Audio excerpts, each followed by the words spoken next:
After being on the air for nearly 30 years and more than 600 episodes, there aren't really many aspects of life that haven't been touched upon by The Simpsons. As surreal as their animated adventures may be, from time to time, life imitates art. We've lost count of the times that bizarre storylines from Springfield actually came true. But here are just a few occasions when The Simpsons freakishly predicted the future. President Trump. One of many episodes that showed an alternate reality future for Springfield's first family, Bart to the Future, aired in the year 2000, and we learn Lisa has just been elected President of the United States. During her first cabinet meeting, President Simpson mentions a familiar name. As you know, we've inherited quite a budget crunch from President Trump.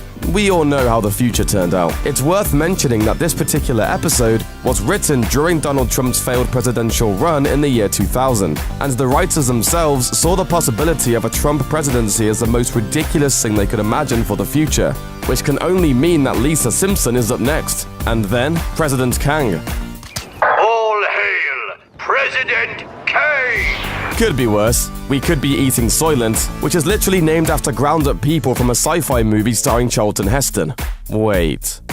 Soylent is food. While not intended to replace every meal, Soylent can replace any meal. Bleh. Oh, what a bleak, horrible future we live in!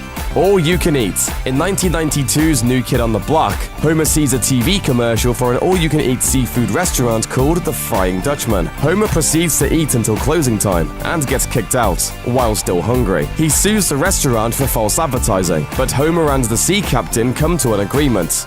Come see Bottomless Pete, nature's cruelest mistake. Come for the freak, stay for the food. In 2012, Bill With went to a Wisconsin restaurant called Chuck's Place for its weekly Friday night fish fry buffet. After a few trips to the restaurant and racking up a running tab, he wanted more, but the restaurant claimed they'd run out.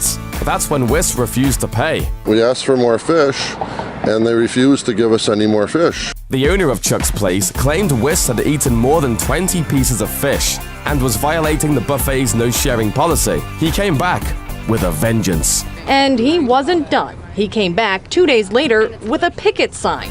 Wist planned on picketing every day, but by early 2013, he had already moved on to other protests. But really? Did these sound like the actions of a man who had all he could eat? No! That could have been me!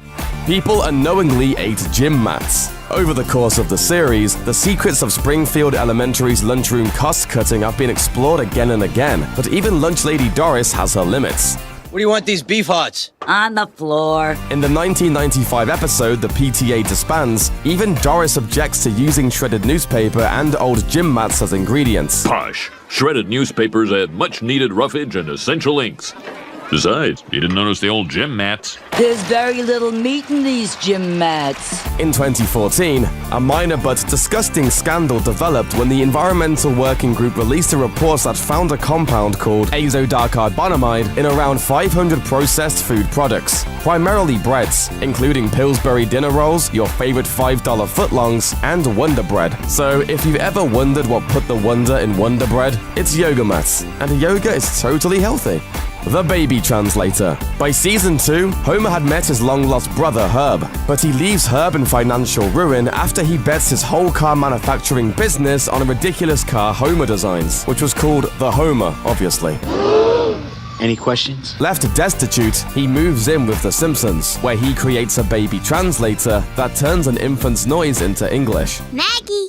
Maggie! Whatever! Where did you go? Peekaboo! Oh, there you are.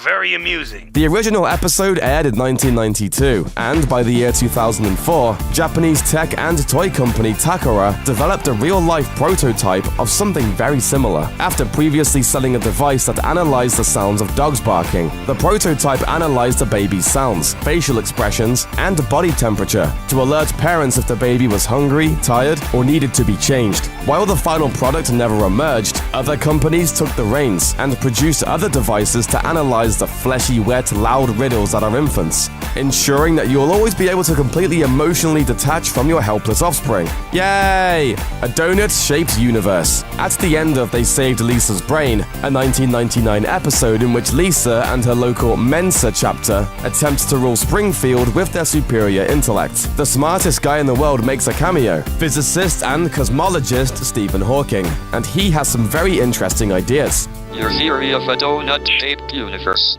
is intriguing, Homer. I may have to steal it. Wow. Technically, the shape of a donut is a torus, and yes, as it turns out, the universe may actually be shaped like the delicious confection. 4 years after Homer Simpson proposed the theory, cosmologists noticed radiation patterns in space suggesting that the universe was round and tube-like, but empty in the middle. And that's not the only time Homer's been the smartest man in Springfield. I am too smart. I am too smart. I am too smart.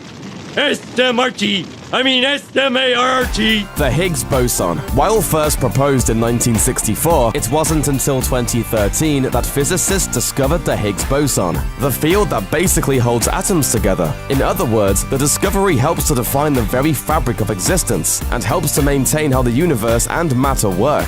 And once again, Homer was on the cutting edge of science. In the 1998 episode, The Wizard of Evergreen Terrace, Homer attempts to become a scientist and inventor, and is seen messing around with some formulas on a chalkboard. His meaningless math actually gets pretty close to the actual molecular weight of the Higgs particle, which, out of an infinite possible equations, is pretty impressive. But more importantly, when is reality going to finally catch up with the toilet chair? Believe me, every man in America will want to have one. Gangway, gotta poop.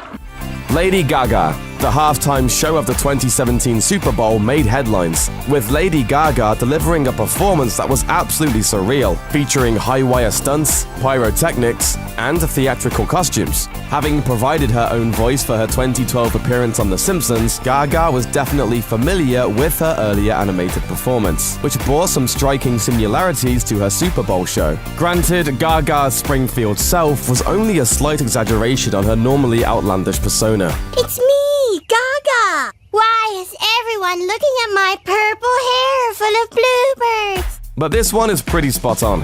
The Albuquerque Isotopes. The 2001 episode Hungry Hungry Homer is all about Homer going on a hunger strike to prevent the local minor league baseball team, the Springfield Isotopes, from secretly moving to Albuquerque. Dancing away my hunger pangs. Moving my feet so my stomach won't hurt. In 2002, the minor league Calgary Cannons announced a move to Albuquerque, and the local paper published a poll asking readers to come up with a new name for the team. No strangers to pop culture, the name Isotopes won, with 67% of the vote. While the idea very clearly came from The Simpsons, Isotopes is appropriate for a team moving so close to the Los Alamos National Laboratory. At least the power plants in New Mexico can't possibly be as bad as in Springfield, right?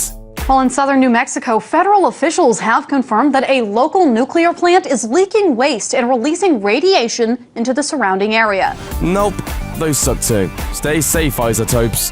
Thanks for watching. Click the looper icon to subscribe to our YouTube channel. Plus, check out all this cool stuff we know you'll love too.